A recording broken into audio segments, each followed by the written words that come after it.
ప్రభుత్వం అందిస్తున్న సంక్షేమ పథకాలకు వార్డులో అర్హులందరికీ అందేలా కృషి చేస్తారని హుస్నాబాద్ పట్టణంలోని 17వ వార్డు కాంగ్రెస్ పార్టీ కౌన్సిలర్ అభ్యర్థి కేడం లింగమూర్తి అన్నారు. తన మద్దతుదారులతో కలిసి వార్డు పరిధిలో మంగళవారం రోజున ఇంటింటి ప్రచారం నిర్వహించారు. మంత్రి పొన్నం ప్రభాకర్ ఆశీస్సులతో వార్డు బరిలో నిలుస్తున్నానన్నారు. నిత్యం అందుబాటులో ఉంటూ వార్డు అభివృద్ధికి పాటుపడుతున్నానని హామీ ఇచ్చారు. 11న జరిగే ఎన్నికల్లో హస్తం గుర్తుపై ఓటు వేసి మున్సిపల్ కౌన్సిలర్గా గెలిపించాలని వార్డు ప్రజలకు అభ్యర్థించారు. ఒకసారి వార్డు కౌన్సిలర్గా అవకాశం ఇచ్చి వార్డు అభ్యర్థులకి కృషి చేసేందుకు వార్డు ప్రజలు కాంగ్రెస్ చేతి గుర్తుపై ఓటు వేసి గెలిపించాలని ఓటర్లను వేడుకున్నారు. వారి వెంట స్థానిక నాయకులు, అభిమానులు తదితరులున్నారు.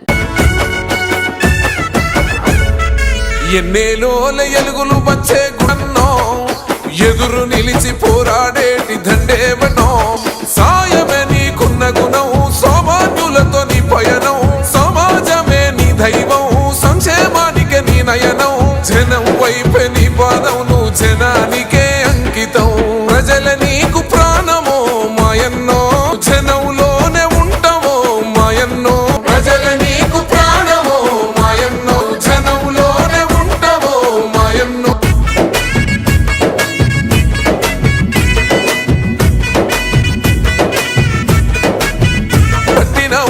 తెలంగాణ గడపల తట్టి 40 ఏళ్లుగా కాంగ్రెస్ పార్టీకి వీర విధేయుడవే, అభయం ఇస్తూ అందరి కళ్ళల చూసావు ఆనందమే, గుండెవో కమ్మోనైన పిలుపువో, ఈ పోలనెదిరించగా దోపిడినే తరుమగా, గడిలపై నీ గర్జన అన్యాయాన్ననిచెనో, ప్రజల నీకు ప్రాణమో మాయన్నో, జనంలోనే ఉంటావో మాయన్నో.